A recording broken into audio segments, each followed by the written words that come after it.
Ça commence ou...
Bonjour à tous et bienvenue dans cette web TV destinée à l'activité sportive.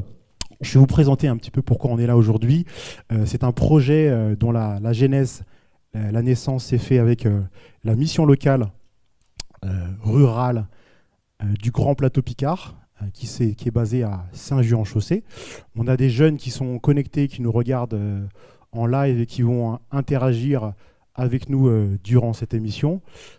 Car l'idée, le saut, la démarche, c'est vraiment le parallèle qu'il y a entre un sportif de haut niveau, qu'il soit dans une activité collective ou individuelle, et le monde de l'emploi et l'insertion dans le monde de l'emploi.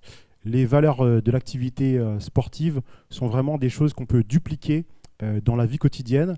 Et nous allons, au cours de cette émission où j'ai deux invités picards, des Hauts-de-France et plus précisément des Isariens, de l'Oise donc, qui vont pouvoir présenter leur carrière, leur parcours, leur cursus, expliquer comment ils ont réussi, grâce à l'activité sportive, à devenir, j'aurais tendance à dire, des bonnes personnes, des belles personnes.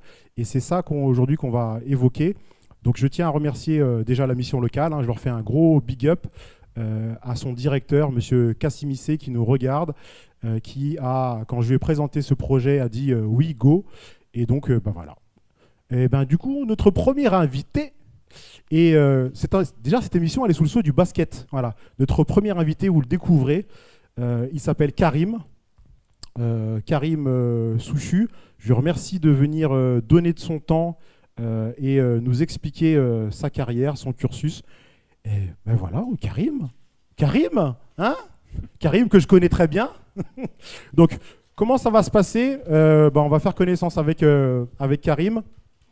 Karim qui a un emploi du temps chargé en ce moment, qui nous a donné de son temps. Et en fait, Karim, c'est une personne on est presque de la même génération, on a un an de différence. T'es plus vieux que moi, Karim, ou t'es plus jeune? Plus jeune, bien sûr, plus jeune. T'es plus jeune? Ah, j'ai cru le contraire. Parce que moi, comme j'ai 18 ans, je me dis, donc du coup, il a 17 ans alors. Exactement. Donc en fait, Karim, donc cette émission, comme je vous l'ai dit, elle est sous le sceau de l'environnement et du monde du basket. Car Karim vient de la famille basket, une famille dont je fais partie, ou j'ai fait partie, je ne sais pas, parce que le basket fait partie des sports qui m'ont permis de me construire. Voilà. Et donc je pense que Karim, c'est pareil, c'est un vrai apport qui est le sport dans la vie d'un homme. Donc Karim, parle-nous un peu de toi aujourd'hui. D'où tu viens déjà? Parce qu'on a dit que tu venais de l'Oise. Tu viens d'où? Alors j'ai grandi dans un petit village qui s'appelle Angicourt, donc vraiment un petit village familial où j'étais pendant des années. Et puis après j'ai eu l'occasion de beaucoup voyager, mais on va en parler après. Mais je suis vraiment de l'Oise, donc c'est mon département, ma région. Voilà. L'Oise, magnifique département, ce département de l'Oise. Angicourt, combien d'habitants Angicourt? 2000 habitants à l'époque, donc je pense qu'il y en a peut-être un petit peu plus aujourd'hui, mais c'était vraiment petit. J'espère que le maire d'Angicourt ne nous en veut pas. On va dire qu'ils sont 2500 maintenant. D'accord. Donc du coup, vraiment petit village de l'Oise et dans lequel j'ai eu la chance de passer en voiture, un peu comme tout le monde. Donc d'Angicourt, après tes débuts à Angicourt, après tu t'es allé vers quel sport en fait? Quels sont les sports? Est-ce qu'il y a eu un sport avant le basket? Je suis pas tout de suite, je suis pas tout de suite allé sur le basket. J'ai fait du football, un peu comme tout le monde à l'époque, et j'ai aussi fait 1 an de rugby. C'était le dernier sport que j'ai fait avant de faire du basket. Et le rugby qui m'a bien redonné ça il y a quelques jours, puisque je me suis blessé en jouant au rugby. Voilà. En fait, je pensais que tu étais venu avec une botte, en fait. Non. Petit accident de sport la semaine dernière. Donc voilà, rien de très grave. Ouais, ça fait partie intégrante du sport, de toute façon, la blessure. Et généralement, le sportif, du moins, pas généralement, tout le temps, ça permet aux sportifs de rebondir la blessure et de se remettre en question. Donc du coup, le basket, super, top, Angicourt. Et après, tes premiers pas au basket, c'était où? Alors, premier pas au basket à Nogent-sur-Oise. Donc, j'ai décidé de prendre une licence là-bas. J'ai fait 1 an et après, je suis parti de Nogent-sur-Oise directement au centre de formation de Dijon. Nogent que je connais très bien, avec son maire, monsieur Dardenne, 2e ou 3e ville de l'Oise, non, 4e ville de l'Oise, je crois, Nogent-sur-Oise. Donc du coup, quelques armes, les armes et le début à Nogent-sur-Oise, et je crois qu'on s'est croisés à cette époque-là. Et puis après, tout de suite, de ce club amateur de Nogent-sur-Oise, tout de suite, tu es parti vers le milieu professionnel. Et c'est à quel âge ça? J'avais 15 ans quand je suis parti. Donc j'ai commencé le basket très tard. J'ai commencé le basket à 15 ans. Donc généralement, c'est vrai qu'on commence un petit peu avant. Et je me suis découvert vraiment cette passion tardivement. Et directement, j'ai eu la chance d'intégrer un centre de formation qui était à l'époque assez renommé, le centre de Dijon. Ouais, donc du foot au basket à Nogent-sur-Oise. Et du coup, le centre de formation de Dijon, qui était vraiment, comme tu dis à l'époque, un gros centre de formation. Du coup, je pense même l'un des meilleurs centres de formation de l'époque. La JDA, c'est ça? On dit la JDA, c'est ça. Et du coup, après, ton parcours rapidement sur les clubs sportifs du département, ça donne quoi? Du département, du monde, excuse-moi, du monde, pardon. Donc, je suis parti à Dijon, j'ai fait 5 ans là-bas. Donc, après, j'ai eu la chance de partir aux États-Unis pendant 4 ans. J'étais en Caroline du Sud à l'université de Furman. Au bout de mon cursus de 4 ans, j'ai eu la chance, encore une fois, de revenir et de signer mon premier contrat pro à Lasvel. Et de là, ma carrière professionnelle a démarré. Donc, j'ai joué à Lasvel. Après, je suis parti à Liège. De Liège, je suis parti à Chypre. Chypre, après, je suis revenu à Roanne. Et là, j'ai enchaîné les clubs en France. Il y a eu Roanne, il y a eu Limoges, il y a eu Nancy, Le Havre, Cholet, Poitiers. Donc, j'ai eu une carrière assez longue. Et voilà, donc ça m'a permis de faire tout ça. On entend vraiment des gros noms du basket. Dijon, Limoges, Nancy. Voilà, tu as joué vraiment dans des grosses villes et des villes où il y a une grosse culture basket. Qu'est-ce que tu retiens du coup 20 ans, donc 15 ans, Nogent, 20 ans, on arrive à Dijon. Après, jusqu'à la fin de ta carrière en tant que joueur, il s'est passé combien de temps? C'est une carrière qui a été sur une quinzaine d'années à peu près. Donc sur une quinzaine d'années, les clubs qu'on a cités. Sur ces 15 années, il y a eu donc du coup un gros parcours français, donc franco-français. On a du Liège, il y a les États-Unis. Quelle différence tu fais par rapport à ce sport US et ce sport plutôt européen et franco-français? Quelle différence tu peux... Voilà, est-ce que tu as des exemples à nous citer ou... Au niveau des États-Unis, déjà, c'était un niveau entre guillemets amateur. La NCA, c'est vraiment c'est l'apprentissage. Il y a les études qui vont avec. Donc, ça m'a permis de voir aussi que la culture sportive était différente là-bas. C'est tout un engouement populaire qui est vraiment différent d'ici. Et après, le monde professionnel en Europe, c'est complètement différent avec l'obligation des résultats, les relégations, la pression du résultat. Donc, ça m'a permis de voir un peu les deux aspects des deux cultures. Ok, c'est top. En fait, moi, du coup, j'ai quand même... Voilà, on regarde tous la March Madness, les marches des universités américaines. Quand je parle de March Madness, c'est un événement qui oppose les meilleures facultés américaines, donc ces fameux amateurs. Quand je vois les gymnases sont remplis à combien de personnes pour ce sport que tu appelles amateur? J'ai eu l'occasion de jouer devant 20 000 personnes à peu près. Il y avait des gymnases un peu plus grands. Mais après, c'est un contexte vraiment différent par rapport au contexte. On peut prendre le contexte français ou européen. Les facs, ce sont des universités d'État. Donc, il y a 40-45 000 étudiants. Donc, c'est vrai qu'en Europe, c'est moins le cas au niveau sportif d'avoir au niveau des étudiants des structures aussi importantes. Et donc, c'est vrai que moi, ça m'a permis d'avoir une expérience incroyable là-bas et de vivre des choses qui m'ont marqué à vie. Ouais, clairement, on ne peut vraiment pas comparer. Ça ne serait pas honnête de comparer, puisque du coup, ces facultés sont déjà des mini-villes avec 40 000 habitants. On peut comprendre qu'effectivement, quand il y a des événements, on puisse remplir des gymnases avec 20 000 personnes, là où l'Asvel, aujourd'hui, a une nouvelle installation qui est de Je sais même pas, ils vont être 5 000, 7 000 5 7 000, quelque 5, chose 5, comme 7, ça. Ouais. 7 000 personnes. Donc du coup, voilà, on peut vraiment pas comparer. Mais du coup, ça donne une vraie ouverture. Du coup, tu es totalement bilingue. Tu parles français et anglais sans aucun problème. Ça a été un des avantages de partir là-bas, oui, c'est le fait d'être revenu complètement bilingue. Et bon, après, avec le basket, c'est relativement simple aussi. C'est un sport anglophone, donc ça permet aussi depuis des années de pratiquer la langue. Mais là-bas, j'étais vraiment en immersion totale. Donc je suis revenu vraiment bilingue et ça me sert encore aujourd'hui dans un milieu qui est très, très anglophone. Okay. Donc en fait, tu dois avoir un passeport. Bon, il y a eu cette année de Covid, mais tu dois avoir un passeport, il n'y a plus la place sur ton passeport, il y a des tampons partout. J'en suis au 3e, là, j'ai changé encore récemment. On a 3 passeports. Donc du coup, le sport vraiment t'a permis de te construire en tant qu'homme. Hein. Tu ressors avec une personne qui est bilingue, de culture quasiment française et anglo-saxonne maintenant. Tu as voyagé à travers le monde, tu as dû rencontrer des personnes hyper importantes. Et quand je dis personne hyper importante, Tony Parker, tu l'as rencontré plusieurs fois, non? On a joué ensemble, on était coéquipiers en équipe de France en 2003 et 2004. Et oui, Tony, on s'envoie des petits messages de temps en temps. C'est quelqu'un que j'apprécie beaucoup et qui, je pense, a fait beaucoup et fait encore beaucoup pour le basket français. Ouais. Moi, je dirais même plus loin, je dirais pas le basket français, je dirais le sport français, en fait, de manière générale. Le sport français doit beaucoup à Tony Parker. Donc, en fait, on apprend et on découvre que Karim a fait partie de l'équipe de France. Est-ce qu'on a une image qui te montre avec un maillot de l'équipe de France? Donc ça, cette image, c'est en équipe de France avec la deuxième partie de ta carrière, si je dis. Là, plutôt, on va être à la recherche d'images où tu étais en train de pratiquer. Voilà. Ce que tu as joué, c'était quoi ta génération? C'était Tariq Abdul-Wahad, c'est ça? Alors Tariq était un peu plus âgé que moi. Moi, j'étais entre les deux, entre la génération de Tariq et celle de Tony, justement, les 79. Donc là, c'était une photo au championnat du monde en 2012 de 3-3. Donc c'était une de mes dernières grosses compétitions sous le maillot France. Mais oui, j'étais un peu la génération 79 était un peu intercalée entre deux grosses générations. Bah, franchement, une fierté de porter le maillot de l'équipe de France.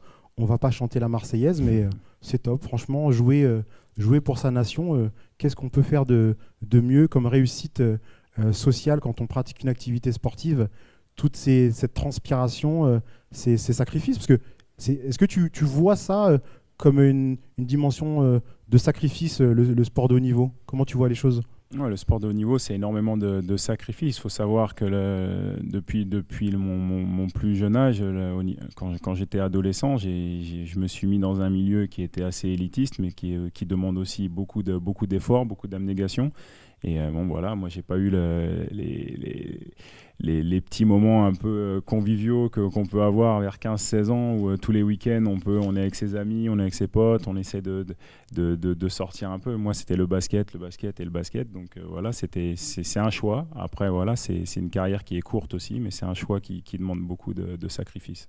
De toute façon, il faut de toute façon faire des choix de vie, les assumer. Je pense qu'aujourd'hui, si tu devais faire machine arrière, est-ce que tu ferais machine arrière? Non, je regrette rien. J'ai vraiment une carrière qui m'a amené beaucoup de choses et je regrette rien du tout. Ah, moi, je me rappelle d'une anecdote où je crois que tu m'avais envoyé un texto. À cette époque-là, il jouait dans un club qu'on appelle un club exotique. Je crois que c'était Noël et tu faisais un barbecue à Noël. C'est ça? Tu te rappelles quel club c'était? C'était à Chypre, je crois. Oui, c'est ça, ils faisaient des barbecues à Noël. Bon, magnifique quand même. Hein, je me dis que voilà. Donc, on a aussi des questions des jeunes de la mission locale. Donc la mission locale, donc je rappelle, c'est la mission locale de Saint-Just-en-Chaussée qui est dirigée par Monsieur Cassimissé. On a 2 jeunes qui ont 2 questions à nous poser.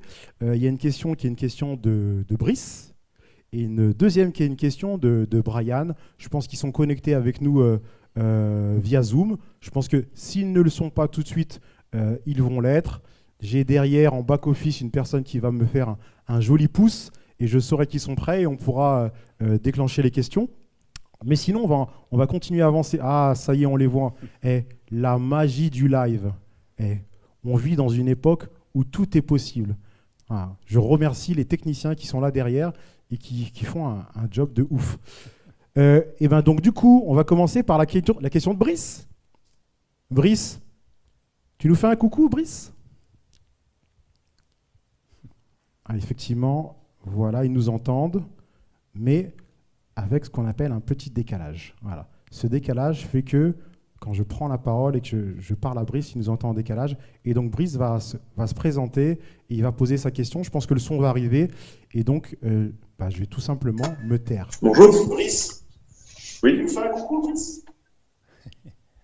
Bonjour. Effectivement, est-ce qu'on nous entend? Vous m'entendez? Mais avec ce qu'on appelle un petit décalage.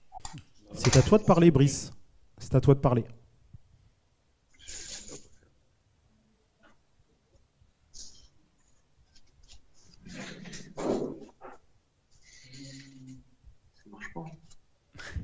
Et donc, j'ai la question de Brice sous les yeux.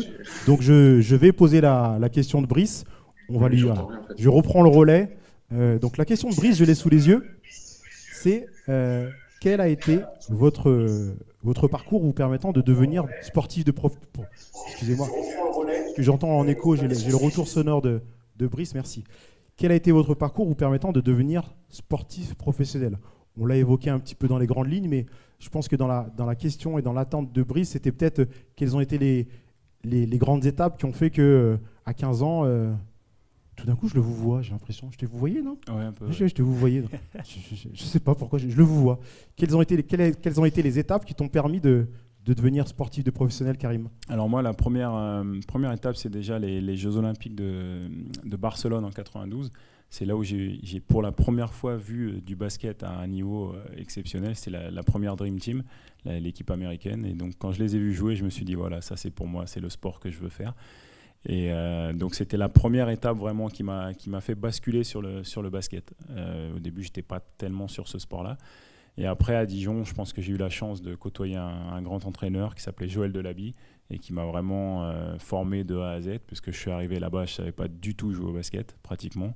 Et 5 ans après, j'ai été élu meilleur joueur du championnat espoir. Donc c'est vraiment quelqu'un à qui je dois beaucoup, qui m'a formé de A à Z, comme je l'ai dit tout à l'heure. Mais c'est vraiment une personne qui a beaucoup compté pour moi. Il y a toujours dans notre parcours des gens qui comptent beaucoup, que ce soit dans la famille ou des gens qu'on rencontre. Et moi, je crois beaucoup à la vie et les rencontres de la vie. Hein. C'est vraiment fondamental de rencontrer des gens qui sont positifs et qui nous boostent. Donc je retiens qu'effectivement, ce sont ces rencontres qui t'ont permis de te booster et de te dire j'ai le potentiel, je peux devenir sportif professionnel et sportif de haut niveau. Il devient quoi, monsieur Delaby, maintenant? Il entraîne toujours? Il entraîne, je ne suis pas sûr qu'il entraîne encore sur le basket. Je sais qu'il avait basculé aussi sur le coaching au niveau du tennis. Mais je l'avais revu il y a pas très longtemps. J'avais d'ailleurs eu l'occasion de lui demander mais pourquoi il m'avait recruté. Et il m'a dit, écoute, un jour, si tu deviens coach, tu comprendras. J'avais vu quelque chose en toi. Et voilà. J'ai toujours pas su ce que c'était, mais je le remercie encore aujourd'hui. Là maintenant, en fait, c'est marrant les choses et la manière dont les choses se déroulent, parce qu'en fait, là, on parle d'un entraîneur qui t'a amené sur le chemin du sport de haut niveau et qui t'a dit, grosso modo, il t'a fait passer un message, c'est au final, Karim, vas-y, t'es équipé pour le faire, mentalement, physiquement, t'as les épaules pour être sportif de haut niveau, vas-y, go. Et aujourd'hui, les rôles se sont inversés, parce que Karim, il a eu une première vie de sportif de haut niveau en tant que joueur. Et maintenant, j'aurais tendance à dire, je ne sais pas si on peut le formuler comme ça, tu es toujours sportif de haut niveau, mais en tant qu'entraîneur. Parce que j'ai l'impression que tu as un petit rôle au niveau des équipes de France. On t'a donné un rôle de porteur de bouteille. Qu'est-ce que tu fais, Karim? Explique-nous. Non, je suis actuellement coach sur les équipes de France de basket 3-3. Donc on est qualifié notamment avec les filles pour les Jeux Olympiques de Tokyo. Waouh, les Jeux Olympiques de Tokyo. Donc tu vas aller au JO. Je vais au JO, exactement. Wow. Franchement, Karim, félicitations. Franchement, bravo. Merci. Donc de Angicourt aux Jeux Olympiques de Tokyo. De Angicourt dans l'Oise aux Jeux Olympiques de Tokyo. En passant par plein de cases différentes, mais félicitations, vraiment. Merci. Et donc du coup, tu t'occupes en équipe de France des filles et des garçons ou Alors oui, les deux catégories. Alors la particularité du 3-3, c'est que les compétitions sont mixtes. Donc il y a des matchs garçons suivis de matchs filles. Donc nous, on entraîne avec mon collègue Richard Billan, on entraîne les deux genres. Donc c'est unique dans le sport collectif en France de faire ça. Et voilà, c'est une des particularités du 3-3. Et on est olympique depuis 2017. Et là, ça va être notre première Olympiade. Donc voilà, un petit peu de pression, mais c'est bien, c'est positif. Ouais, t'as de la pression, toi? Non, franchement, les fois où on a bossé ensemble, j'ai pas l'impression que la pression, tu connaissais. J'ai de la pression. Et donc, du coup, concrètement, toi, je me rappelle, tu avais fait un peu de 3-3 aussi, hein, par le passé. Oui, en 2012, j'ai fait le tout premier championnat du monde de 3-3 qui avait lieu à Athènes, où on avait été vice-champion du monde avec les garçons, et les filles avaient été aussi vice-championnes du monde. Et à l'époque, il y avait encore une compétition mixte, et notre équipe avait été championne du monde en mixte. Et ça reste la seule et unique équipe championne du monde d'un sport mixte en France. Ok, donc là aujourd'hui, le sport mixte, le 3-3 mixte n'existe plus. N'existe plus, non. Je pense que c'est une bonne chose. Pourtant, c'était bien. Il y avait deux garçons, deux filles dans une équipe. Alors, il y a des choses qui sont restées de cette compétition, notamment le ballon de 3-3 qui est vraiment très spécifique, qui a le poids d'un ballon garçon, mais la taille d'un ballon fille. Et ça date de cette époque pour un peu uniformiser la discipline. Et bien ça, tu me l'apprends parce que je ne le savais pas. Voilà. Donc je découvre. On a encore une question à la mission locale. On n'a pas bien entendu Brice tout à l'heure, mais bon, j'ai formulé la question et je pense que Brice, tu as eu la réponse. On a une deuxième question qui est une question de Brian. Donc Brian qui est aussi de la mission locale, ils sont à Saint-Just là, en live. Donc c'est vraiment du live indirect. Et ben du coup, on va l'écouter pour sa question qui tombe vraiment sur le timing du déroulé. Donc pose ta question tout de suite. Bonjour. C'est vraiment du live indirect. On va l'écouter pour sa question. Voilà, je voulais vous poser la question. Comment vous êtes devenu entraîneur? Alors, le cheminement a été long. En 2012, j'étais encore joueur sur le 3-3 et j'ai tout de suite senti que cette discipline avait un potentiel, et notamment au niveau olympique, parce qu'on en parlait déjà à l'époque en se disant que c'était un nouveau sport un petit peu fun, un petit peu novateur. Et donc, je me suis dit que ça pouvait être bien. Et puis, c'est quelque chose que j'avais envie de faire, transmettre, notamment sur les nouvelles générations, donner un peu de mon expérience, me servir de mon expérience aussi au 5-5. Et donc, ça s'est fait tout naturellement. Et j'ai été aussi beaucoup épaulé par mon collègue Richard Billan, qui m'a bien formé et qui m'a un peu donné les ficelles du métier. Et donc, maintenant, ça me permet aujourd'hui d'être sur les équipes de France et d'arriver sur les compétitions avec une certaine sérénité, une certaine expérience. Donc voilà, ça s'est fait tout naturellement, mais ça s'est pas fait du jour au lendemain. C'est comme tout, ça demande du travail, de l'abnégation. Ok, c'est top. Franchement, j'attends avec impatience de voir les matchs de l'équipe de France de 3-3, hommes comme femmes, et je surveillerai les attitudes des coachs sur le banc pour voir comment ça se passe, s'il y a du stress ou pas sur le banc de l'équipe de France de 3-3, garçons et filles.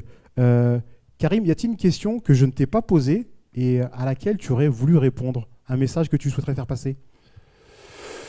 Un message à faire passer, peut-être pour un petit peu la jeunesse, on peut dire ça, pour voir un peu le cheminement du haut niveau, comment y arriver. Alors moi, j'ai souvent comme discours que le talent c'est bien, mais il y a aussi le travail, et le travail c'est la majorité c'est la majorité qui y a à faire.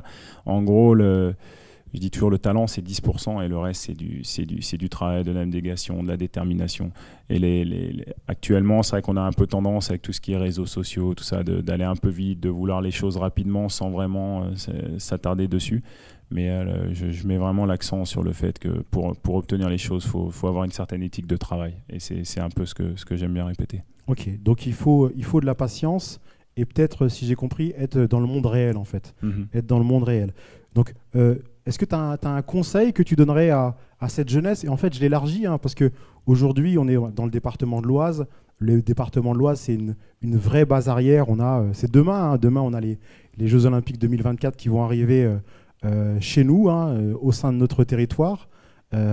Et donc, ces jeunes se disent, bah oui, le sport, oui, pourquoi? Est-ce que je suis obligé de faire du sport? À quoi ça sert? Moi, aujourd'hui, si je devais parler 2 minutes de moi, bah, je dirais que sans le sport, je ne serais pas assis sur cette chaise, qu'on m'a choisi rose aujourd'hui. Voilà, parce que c'est le sport qui m'a construit, le sport qui m'a permis de développer mon activité, mon entreprise. Sans le sport, au final, je ne suis personne. Hein. Je ne suis, faut le dire comme ça. Aujourd'hui, quel conseil tu aurais à donner à cette jeunesse par rapport à l'activité sportive ou par rapport à une transversalité des choses qu'ils retrouvent dans le monde du travail? Déjà, dans le sport, il y a une certaine discipline. Le sport de haut niveau, la discipline fait partie intégrante de la formation. Et c'est quelque chose qu'on peut retrouver notamment dans le monde de l'entreprise. Je dis souvent que les sportifs de haut niveau, quand ils finissent leur carrière, sont assez efficaces généralement dans le monde de l'entreprise, de par leur prise de décision, de par leur gestion du stress, leur gestion des événements, mais aussi cette rigueur. Et je pense que dans le sport, c'est quelque chose qu'on peut trouver. Et au niveau des jeunes, la pratique sportive, si je prends mon exemple, ça m'a ouvert sur d'autres horizons, d'autres cultures. Et c'est toujours bien de voir autre chose et de voir ailleurs. Alors l'Oise, c'est bien, on est géographiquement très bien placé par rapport à Paris et notamment par rapport aux Jeux Olympiques qui vont arriver en 2024. Comme tu le disais, c'est demain. Et donc le sport peut ouvrir énormément d'opportunités et j'encourage vraiment les jeunes à se perfectionner, à faire du sport, à être curieux. La curiosité, ça ouvre des choses aussi. Et puis voilà, après les choses, ça suit. Et on dit souvent le succès attire le succès. Donc c'est tout bénef pour eux. Ok. Eh ben, écoute, merci beaucoup Karim. Moi, je retiens une chose, et quand on me dit qu'est-ce que le sport peut apporter, je fais toujours l'exemple suivant, que ce soit du foot ou du basket. Si vous allez dans un endroit, un inconnu, et vous lui tendez la main, il y a une probabilité qu'il ne vous tende pas la sienne. Encore plus aujourd'hui, parce qu'on parle aujourd'hui d'un truc qu'on appelle le Covid. Quoi qu'il arrive, il se peut qu'il ne vous tende pas la main pour vous serrer. Mais si vous lui envoyez un ballon, il y a une grosse probabilité qu'il vous le renvoie. Donc pour établir des interactions entre les gens, l'activité sportive, c'est juste quelque chose de simple et de magnifique. Voilà. Eh bien, merci Karim. On va accueillir notre deuxième invité. Voilà. Donc on a un petit temps qui n'est pas un temps technique parce qu'il va falloir que Karim libère le siège. Et comme Karim, vous l'avez vu, a un plâtre, on va devoir faire une pause titanique pour pouvoir le laisser libérer le siège. Voilà. Donc je vais commencer à présenter mon... Merci Karim, merci beaucoup Karim. Merci. Franchement, merci de ta présence, merci de ton temps. Je te dis déjà merde pour les Jeux Olympiques. Non, je te dis pas merde, je te dis ramène-nous la coupe à la maison. Voilà. J'espère bien. Ramène-nous la coupe à la maison. Ça, c'est de la pression ou pas, Karim? Pas de pression. Ouais, c'est pas de la pression. Ramène la coupe à la maison, Karim. Voilà. Donc, on va accueillir notre second invité après Karim. Donc, je vous ai dit dans l'émission qu'on était vraiment dans l'environnement du basket. Et donc, du coup, dans cette démarche-là, la deuxième personne qui est mon invité aujourd'hui est aussi de l'environnement du basket. Il s'appelle... Non, je vais laisser un peu de suspense. Ça lui laisse le temps de venir s'asseoir tranquillement, de prendre son gobelet. S'il ne l'a pas pris, voilà. Impeccable. Tout le monde est assis. Parce qu'en fait, vous ne voyez pas l'arrière-boutique, mais en fait, on se rend compte que l'organisation d'un plateau télé, c'est juste quelque chose de fantastique. On a des gens qui filment, d'autres qui prennent le son, qui font l'éclairage. C'est top. J'ai une famille autour de moi. C'est quelque chose de fantastique. Et bon, notre deuxième invité, il nous vient de la région compiègnoise. Et donc, du coup, on va attendre sa petite slide de présentation. Voilà, donc, sphère du basket. Il s'appelle Marc-Antoine. Marc-Antoine, moi, je l'appelle Mab, en fait. En fait, le fait de l'appeler Mab, ça évite de prononcer son nom de famille, qui n'est pas imprononçable, parce que du côté de Compiègne, on connaît très bien son nom de famille.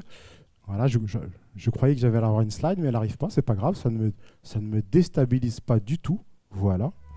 Elle arrive.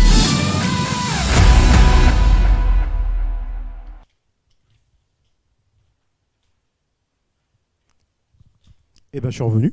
Me voilà. Donc Marc-Antoine, il est là, à côté de moi. Voilà. Je peux même le toucher, il est là. Et il est là, hein, c'est lui. Marc-Antoine, ça va? Impeccable. Impeccable. En fait, Marc-Antoine, il est plus habitué que moi des prises de parole et du micro. Il est beaucoup plus à l'aise que moi.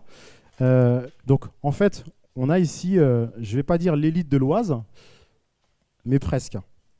Je pose mes fiches là, hop, voilà. Tout ça n'est pas très académique, mais c'est comme ça que ça se passe. Donc, Marc-Antoine, bonjour. Merci d'être là. Merci d'avoir dédié ton temps et d'être présent ici physiquement dans notre studio ici pour nous dire qui tu es, pourquoi, comment tu as réussi ta carrière, quelles sont les étapes importantes de ta vie, un peu comme on a fait avec Karim tout à l'heure.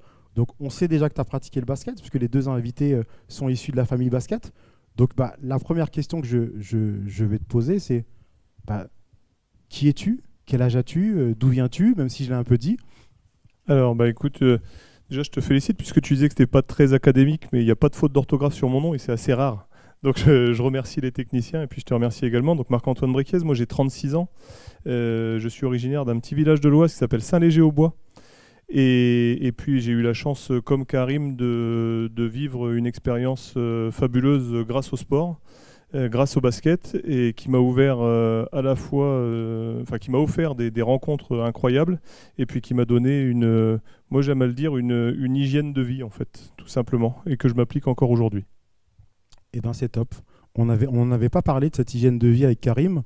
En même temps, il arrive avec un plâtre, donc c'était difficile de lancer ce sujet avec lui. Non, c'était un petit tacle que je fais à Karim, mais comme il est à l'extérieur du plateau, il ne peut pas répondre.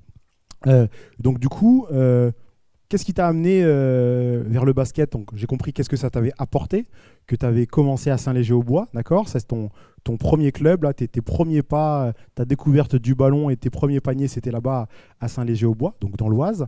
Mais pourquoi avoir choisi le basket? Alors écoute, cette question-là, j'ai déjà dû y répondre à plusieurs reprises. Et Saint-Léger-au-Bois, c'est un village de 780 habitants, 783 je crois même pour être précis. Et il n'y avait que ça à faire en fait. Donc j'y suis venu naturellement. Donc à Angicourt, 2500, 700, du coup c'est un peu plus petit qu'Angicourt. Je ne vais pas faire la division, mais voilà. Non mais alors si tu permets, Saint-Léger-au-Bois était une capitale du basket. Et donc sans faire de chauvinisme exacerbé, on était obligé de faire du basket, et puis Saint-Léger a été une des plaques tournantes du basket régional et aux portes de l'élite nationale pour un village de 780 habitants. C'était quand même une histoire, je dirais, singulière. J'avais pas cette information. Moi, je connaissais comme histoire qui ressemble un peu à celle de Saint-Léger-au-Bois, celle du club d'Esquenois. Voilà. Mais je n'avais pas cette histoire. Donc, merci de nous faire partager ça. Donc, au final, on t'a dit, tu veux faire du sport, gamin? À faire du basket. C'est même pire que ça. Mon père m'a dit, tu peux faire n'importe quel sport dès l'instant que c'est du basket. Ok, bon, tu n'avais pas le choix. Ok. Au final, aujourd'hui, tu regrettes pas, hein? Non, du tout. Du tout. Et effectivement, tu parlais tout à l'heure avec Karim de la famille basket. Et moi, j'ai été élevé là-dedans, en fait. Et tous mes choix, qu'ils soient basket derrière ou même professionnel, j'ai eu ça en moi, ça a été ancré. Et c'est vraiment cette ambiance familiale que je cherche à réitérer au quotidien. Ok. Donc du coup, ça ancre clairement chez toi la valeur famille. La valeur famille, alors je ne sais pas si tu as prévu d'autres questions sur les valeurs, mais effectivement, la valeur famille dans un premier temps, la persévérance, le goût de l'effort, et puis l'apprentissage des règles, en fait, qui pour moi sont des éléments, on parlait d'hygiène de vie, mais nécessaires à toute vie humaine, quelque part. Ok, donc concrètement, on peut déjà dire, là, à cette étape-là, que le basket a ancré chez toi la valeur famille, ces valeurs de persévérance. Ok, mais là, est-ce que tu peux nous donner 3 qualités qui t'ont été indispensables pour jouer au basket ou dont tu as eu besoin? Alors oui, pour jouer au basket et tendre vers le haut niveau, mais je pense que c'est pareil pour tous les sports. Il faut avoir des qualités mentales que l'on cultive au quotidien, et dans ces qualités mentales, il y a des qualités individuelles et des qualités collectives. La principale qualité individuelle, c'est vraiment le goût de l'effort et l'amour de l'effort même, je dirais. L'amour du dépassement de soi, c'est à mon sens, tout à l'heure Karim parlait du travail, mais c'est à mon sens la valeur fondamentale. Le talent ne fait pas tout, on ne naît pas sportif de haut niveau, on devient sportif de haut niveau à force de sueur, de travail. Ensuite, la seconde qualité, je pense que c'est une qualité collective, puisque si on n'a pas d'altruisme, ce n'est pas la peine d'espérer devenir sportif de haut niveau. On se dépasse pour soi et on construit avec les autres. Alors ça peut être avec un coach, ça peut être avec un entourage, ça peut être, mais en tout cas c'est une aventure collective avant tout. Et puis enfin la troisième qui rejoint un petit peu les deux, je pense, c'est l'abnégation et les objectifs, puisque un sportif de haut niveau doit fonctionner avec des objectifs pour pouvoir se motiver, puisque je vous ai dit c'est une aventure collective, mais on est souvent tout seul en fait dans la tête, et ce sont les objectifs qui nous motivent. C'est très intéressant tout ce que tu nous dis, et c'est marrant parce qu'en fait quand je pense à toi, si je te vois dans la presse, parce qu'on te voit quand même de temps en temps dans la presse, ou je te vois sur une publication sur les réseaux sociaux, où j'ai une pensée pour toi, le mot qui me vient, c'est tout de suite altruisme. Et c'est un mot que tu as noté, hein, que je l'ai renoté sur ma fiche à l'instant. C'est vraiment une valeur que tu as peut-être plus développée que les autres, en fait. Parce qu'en fait, le sport de haut niveau et le basket, parce que c'est du basket dont on parle, on a, et tu l'as dit, des pensées individuelles et des pensées collectives. Donc, il faut faire cohabiter des pensées individuelles et collectives. Je veux marquer le panier. Est-ce que si je lui fais la passe, il va me la rendre pour que je marque? Est-ce que je le marque toutes les pensées qui doivent se passer en 3 ou en 1 centième de seconde dans la tête. Et quand on est plus altruiste, on préfère faire briller les autres que de briller soi-même. Comment tu expliques cet altruisme, chez toi? Écoute, si tu le ressens déjà, pour moi, c'est une belle victoire. Cette qualité, si tant est que je puisse l'avoir, elle semble être innée. Alors, elle est ancrée, je pense, de par l'éducation de mes parents, mais également de certains coachs, parce qu'on a parlé de personnes marquantes lors de la première interview. Et oui, il y a eu des personnes marquantes qui m'ont permis de construire cet altruisme et d'avancer avec ces valeurs-là. Mais expliquer le pourquoi du comment c'est arrivé, je suis aujourd'hui incapable, simplement à penser que j'ai ressenti beaucoup plus de plaisir et de bonheur parfois à voir briller les autres et à avoir contribué à faire briller les autres plutôt qu'à briller moi-même. Ok, c'est top. Je le retiens tout à l'heure sur une future question, sur le fameux faire briller les autres plutôt que de briller soi-même. J'ai une question, il y a un jeune qui m'a posé cette question, il m'a demandé quelle était ta pointure. Chaussures. Ouais, ta pointure de chaussures. Mais oui, on parle de chaussures. 46,5. 46,5, on dirait pas 46,5. On n'a pas posé la question à Karim, mais je crois que Karim, lui, il est plutôt vers du 49, je crois. Ouais, il est au-dessus. Il est au-dessus, mais en même temps, il est plus grand. Il fait un bon 1m98, Karim. Donc forcément, les pieds sont plus grands, les mains sont plus grandes, l'envergure est beaucoup plus importante. Est-ce que tu as été entraîneur, toi? Karim, lui, a une vie professionnelle et un métier d'entraîneur. Est-ce que toi, c'est une expérience que tu as eue? Alors oui, à un nettement moins haut niveau que Karim, mais dès que j'ai débuté le basket de haut niveau et le basket professionnel, j'ai tout de suite pensé à la reconversion. Et les diplômes d'entraîneur faisaient partie de mes objectifs de reconversion. Donc j'ai coaché des seniors féminines, également des enfants. Ça s'appelait des benjamins avant, mais ça doit être des U10, U11 maintenant. Et puis j'ai passé mes diplômes d'entraîneur, et préparateur mental derrière, et préparateur physique également. Ok, je savais pas que tu faisais de la préparation physique. Tu vois, je découvre. Non, attention, j'ai passé les diplômes, j'ai jamais exercé. Ok. Bon, tu es au moins un théoricien sur la préparation physique. Alors, on peut retenir ça.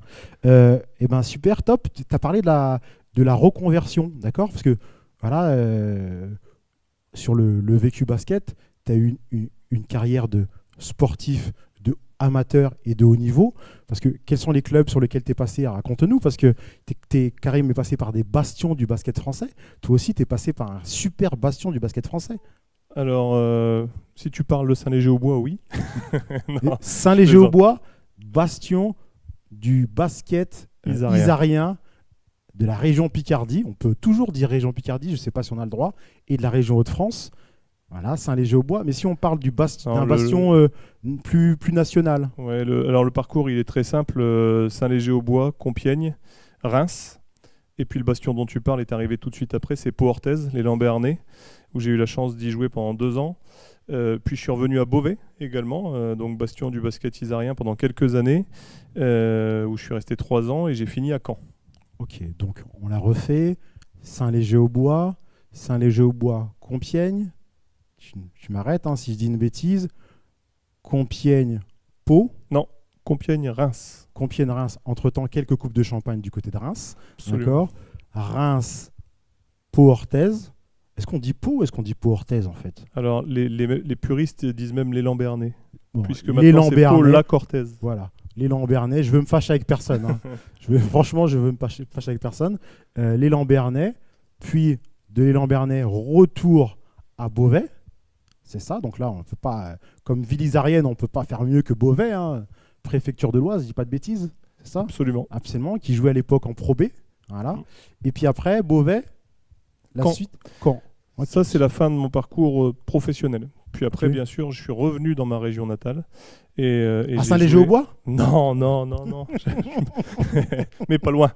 J'ai élu domicile à Compiègne et puis donc j'ai joué pour Marny et ensuite quelques Marny, autres les Compiègne, clubs. on dit. Marny les Compiègne. Oui, non, il ne absolument. faut pas l'oublier, c'est pas Marny, c'est Marny les Compiègnes. Absolument. On a revécu quelques, là encore, club familial. On a vécu la montée en nationale et puis une aventure humaine encore que je recherchais après le sport de haut niveau. Ok, super. Et là, tu avais déjà enclenché ta seconde vie en fait. Là, tu es revenu sur le basket amateur, donc à Marny-les-Compiègnes, mais il y a une vie de chef d'entreprise, si je dis pas de bêtises. Oui, alors parcours atypique et singulier. Comme je te l'ai dit, j'ai toujours préparé en fait la reconversion, alors même que j'avais pas encore débuté le basket de haut niveau.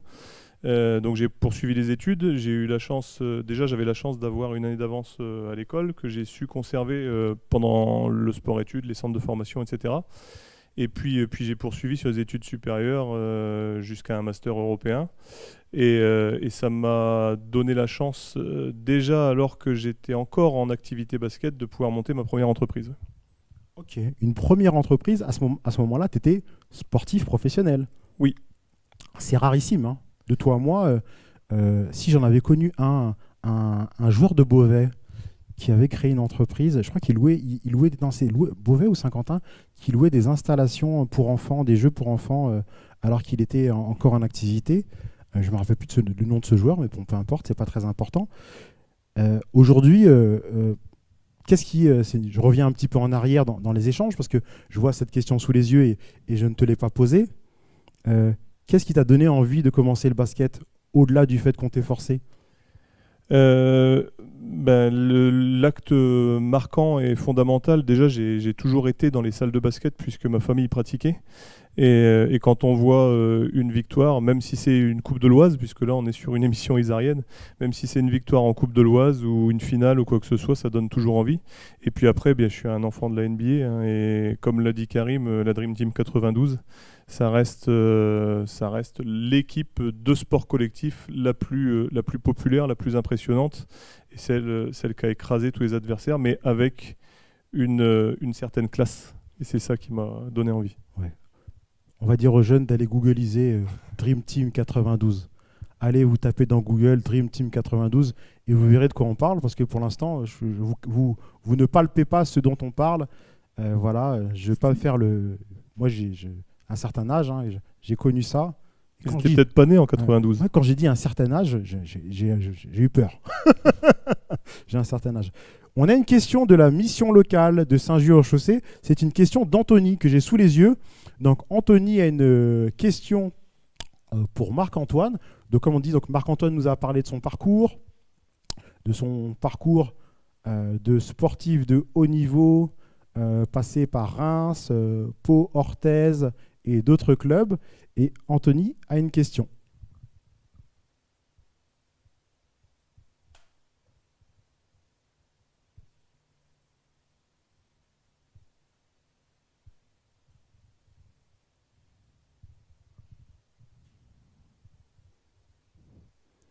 Allez, la question arrive. Voilà. C'est ça la technologie, l'activation du micro. Voilà.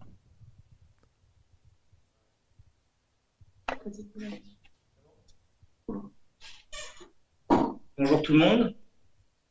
Ça a pris. Alors ma question pour Marc-Antoine, donc c'était quelle qualité acquise dans la pratique du basket en fait vous a permis de devenir gérant d'entreprise?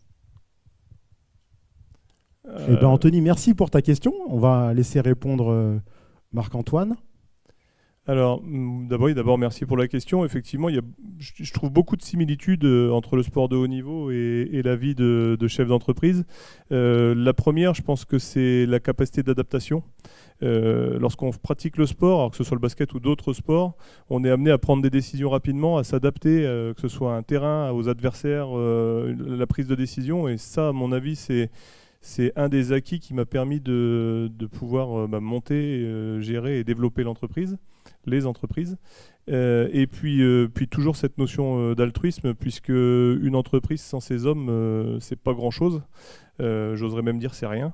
Et donc l'apprentissage de tirer le meilleur parti de chaque force de l'entreprise ou de l'équipe en l'occurrence. Et ceux qui bossent avec moi le savent, on parle beaucoup d'équipe en fait. Chacun apporte sa pierre à l'édifice. Et enfin, et toujours, le travail, le goût de l'effort et la persévérance.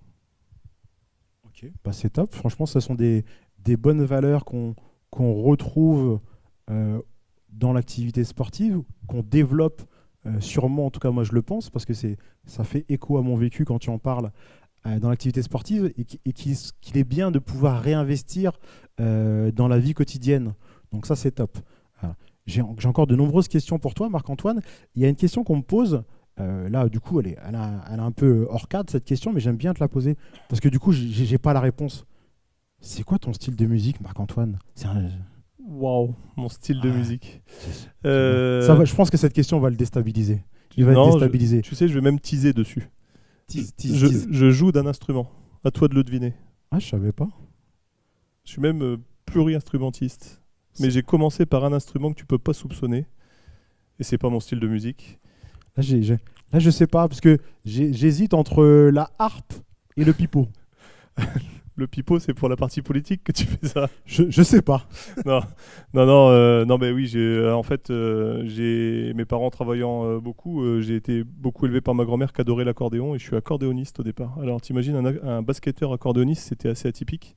C'est dommage que tu nous aies pas envoyé les photos. J'aurais bien fait une insertion écran avec un accordéon dans les bras. Non, franchement, je découvre des choses. Ouais. Accordéoniste, et puis après l'adolescence arrivant, comme c'était pas très glamour, je me suis mis au piano, et donc tout ça pour dire que j'ai une culture musicale qui est très éclectique. J'ai 3 garçons à la maison, je suis en attente du 4e. Il y a beaucoup de rap à la maison. Ah, je savais pas que t'en attendais un 4e. Ah, c'est pas moi, du coup.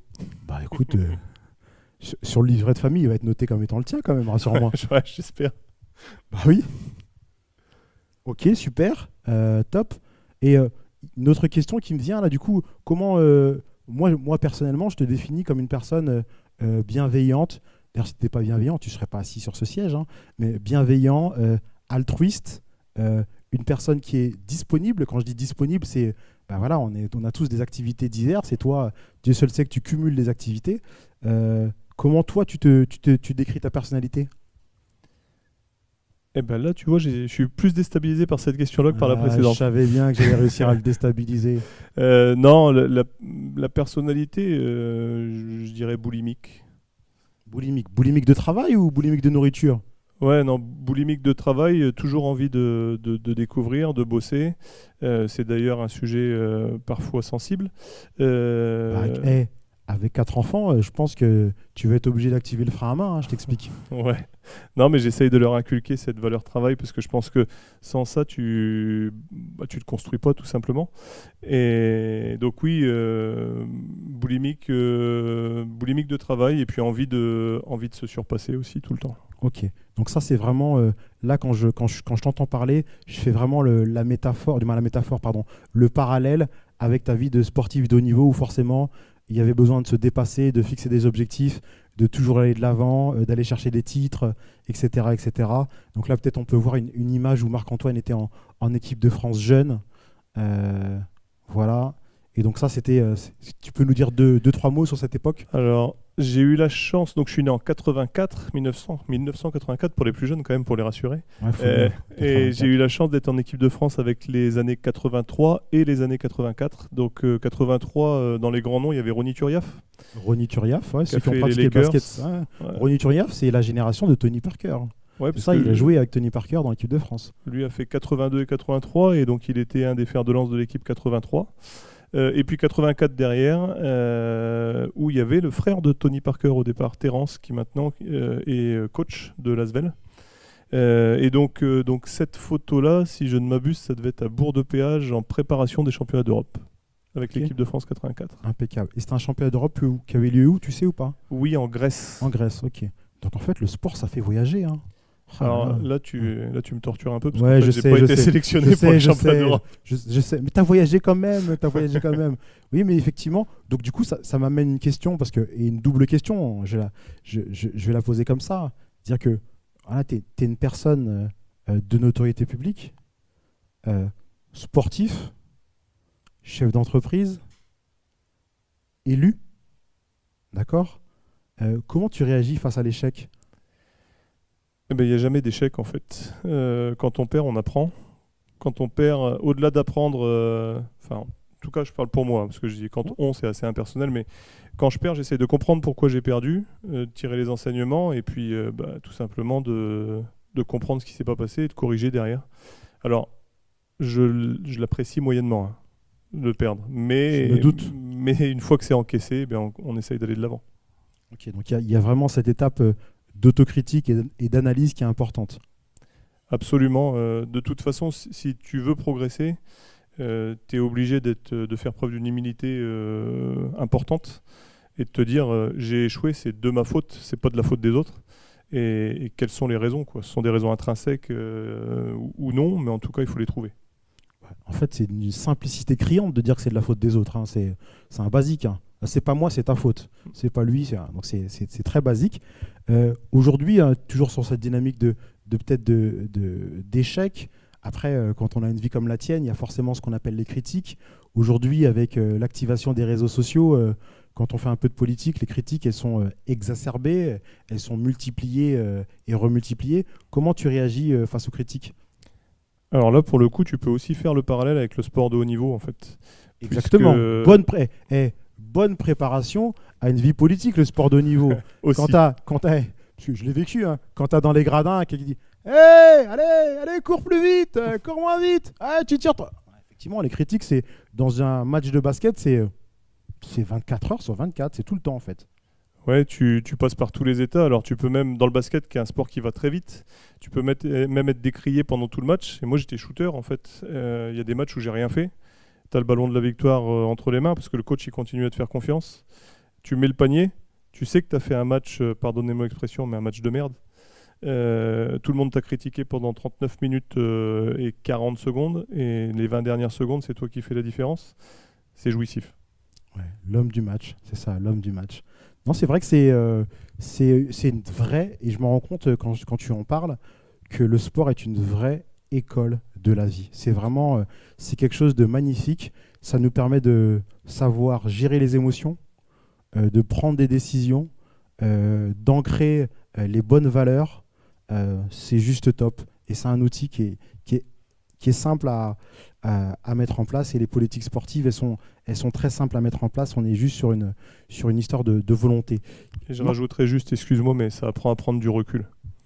Apprendre à prendre du recul. C'est À important. encaisser, prendre du recul et pouvoir aller de l'avant derrière. Ouais, parce qu'on sait tous qu'on est resté un petit peu des fois dans les vestiaires à pas vouloir aller à la buvette tout de suite. Voilà, c'est comme ça. Qu'est-ce qui t'a fait arrêter le basket, Marc-Antoine? J'ai le droit d'être honnête. Tu le dis comme tu veux. En fait, on est tout seul. On n'est que tous les deux. Alors, pour des raisons de confidentialité, je dirais pas où ça s'est passé à chaque fois, mais il y a eu 3 étapes. La première étape, on m'a proposé de me doper. Ah ouais. J'ai refusé et j'ai été légèrement mis sur la touche suite à cette décision-là. Et donc pour moi, c'était le rêve de gamin qui s'effondrait. Ensuite, il y a eu... parce que le sport de haut niveau est très beau. Le sport professionnel, à partir du moment où il y a de l'argent, c'est un peu moins beau. Je suis désolé, on est là pour le sport. Ah non, mais il faut dire les choses comme on les a vécues. Hein. C'est ça qui est important. Et donc la deuxième étape, quand il y a du sport professionnel, il y a de l'argent, il y a des agents. Et parfois, les intérêts de l'agent sont des intérêts particuliers qui passe au-delà de l'intérêt collectif. Et pour moi, on était très loin de ce que représentait pour moi le sport et ses valeurs. Et enfin, la toute dernière, l'estocade finale, j'oserais dire, c'est que j'ai été pris en otage psychologique par un entraîneur. Et sachant que je pouvais faire autre chose, je me suis dit, j'ai vécu tout ce que je pouvais vivre, je prends que le positif maintenant, tout ce que je pouvais vivre dans le sport au niveau qui était le mien, j'entends. Et à partir de ce moment-là, j'ai dit, ce que je prends, ça doit être du positif. Et comme il n'y avait plus de positif pour moi dans l'état d'esprit dans lequel j'étais à ce moment-là, j'ai arrêté. Ok, on prend acte, on prend note. Et c'est important parce qu'en fait, on pense qu'on est dans le monde des bisounours. Et effectivement, le sport est un vecteur de valeurs positives. Mais effectivement, dans le sport, la population est la même que dans la vie de tous les jours. Donc, on peut rencontrer des gens qui sont un peu moins bienveillants et un peu plus négatifs. Donc, j'entends bien ce que tu dis. C'est pas us et coutume, encore moins dans le sport amateur, mais c'est ton vécu, c'est ton histoire. Merci de nous faire partager cela. Tu as des enfants, Marc-Antoine ? Oui, avant de parler des enfants, excuse-moi, pour contrebalancer et rassurer notamment les jeunes. Les plus belles rencontres que j'ai faites se sont faites grâce au sport. Moi, c'est pareil. Je me rappelle de week-ends où on faisait 7 heures de bus pour aller jouer, faire un match de basket. C'est ancré en moi, c'est inoubliable. Les souvenirs dans le bus, comme si on partait en colo, même si on revenait avec 30 points dans la valise. C'est comme ça. T'as ça, des entraîneurs qui te transmettent quelque chose. Et comme on l'a dit, ça transmet bien sûr l'apprentissage du basket, mais les valeurs, moi j'ai eu un deuxième père quasiment, tu vois, grâce au sport. L'échec, en fait, pour moi, l'échec n'existe pas. Franchement, je peux dire, l'échec, c'est un truc où tu tombes et tu remontes. Voilà. Donc, c'est bien de l'analyser comme ça. Donc, on parlait des enfants, Marc-Antoine. Tu nous as dit de 4. Donc, moi, j'ai découvert qu'il y avait 4e. Parce que, voilà, c'est bien. Félicitations, Marc-Antoine. Merci. Voilà. Tu les as mis au basket, ces enfants ? Alors, tu parlais d'échec, c'est mon seul échec. Il n'y en a pas un qui fait du basket. Ouais, non. Enfin, le 4e, on ne sait pas encore. On ne sait pas encore, et puis on verra, il a le temps. On ne va pas lui faire son futur à ce jeune homme ou cette demoiselle. Mais ils ne font pas de basket, mais je suis sûr qu'ils font un autre sport. Oui, alors justement, c'était pour nous, alors leur mère et moi, c'était important qu'ils fassent du sport tous les trois. Alors, pour information, moi, c'est une famille recomposée. Les deux de ma femme, qui elle aussi a une culture sportive, il était hors de question qu'ils ne fassent pas de sport. Et puis le mien, avec mon ex-compagne, c'était également une condition sine qua non pour qu'ils grandissent dans de bonnes conditions. Ils font pas du BMX Non, il n'y a pas du BMX chez toi, par hasard ? Non, tous les trois, ce sont des footeux. Ah, ce sont des footeux ? C'est pas grave. Vous avez une grosse machine à laver, alors ? Ouais. Si tu pars sur la partie pratico-pratique, ça serait très long.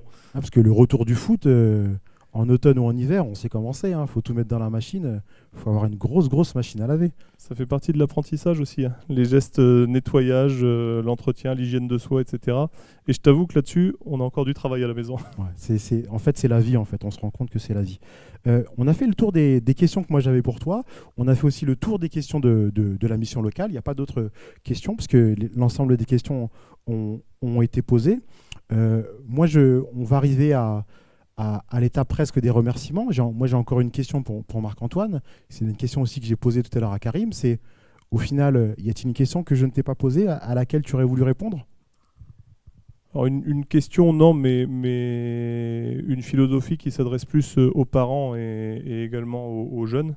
C'est que dès l'instant qu'on a l'opportunité de faire du sport, il faut y aller, puisque je pense que tout le monde s'en est rendu compte au travers du témoignage de Karim et puis peut-être du mien. C'est l'école de la vie et ça permet de grandir plus vite et de pouvoir se sentir bien physiquement et mentalement. Ok, merci. Moi, j'ai un témoignage à faire on a vécu des temps difficiles et peut-être que des temps difficiles, il y en aura encore d'autres. C'est la vie et comme ça. Moi, j'ai été beaucoup connecté sur Internet pendant ces étapes de confinement, comme tout le monde. Et j'ai vu en fait des publicités pour le sport partout. En fait, on s'est rendu compte qu'en fait le sport, c'était même pas un vecteur positif, c'était comme une baguette magique. Parce que j'ai vu des magasins de bricolage, des mutuelles, des livreurs de nourriture, des comparateurs de prix. Tout le monde a utilisé l'activité sportive comme vecteur positif pour activer une communication positive auprès d'une zone cible et de potentiels clients. Donc j'aurais tendance à dire que si tous ces gens ont utilisé l'activité sportive en termes de communication, je pense que peut-être qu'on devrait l'utiliser au quotidien dans nos vies, plus souvent, faire cette heure, ces 2 heures ou ces 3 heures d'activité sportive qui nous sont conseillées. Je pense que l'après-Covid nous permettra aussi d'ancrer beaucoup plus l'activité sportive et le sport santé dans la vie de tous les jours, au-delà du sport de niveau qui est aussi quelque chose de très important. Donc moi, je remercie Karim qui était là tout à l'heure, qui a donné de son temps. Je te remercie aussi toi, Marc-Antoine, d'avoir donné ton temps et d'être venu à cette première émission en espérant qu'il y en ait plusieurs mises en place avec le conseil départemental de l'Oise en préparation des Jeux Olympiques 2024. Je remercie aussi le directeur de la mission locale et ses partenaires, les jeunes de la garantie jeune. Donc on avait aujourd'hui Mathieu, Brice, Brian, Vincent, Anthony, Priscilla, Océane et aussi Stéphanie qui est là derrière son ordinateur. Je vous remercie. L'émission touche à sa fin. J'ai enfin un dernier remerciement à formuler. Elle est à la société Solutions Événements ainsi que l'ensemble de ses partenaires qui a pu faire en sorte que cette émission se déroule dans les bonnes conditions avec le contexte que ses partenaires connaissent aujourd'hui. Voilà, donc n'hésitez pas à les solliciter. On entend solutions, on entend événements, ça veut concrètement dire qu'ils peuvent répondre à tous vos besoins dans le domaine. Et ben voilà, je vous quitte. Marc-Antoine, merci à toi. Merci, et puis écoute, si je devais conclure juste pour le mot de la fin, c'est que le sport permet de devenir la meilleure version de soi-même, donc il ne faut pas hésiter à faire du sport. Et ben merci beaucoup. À bientôt.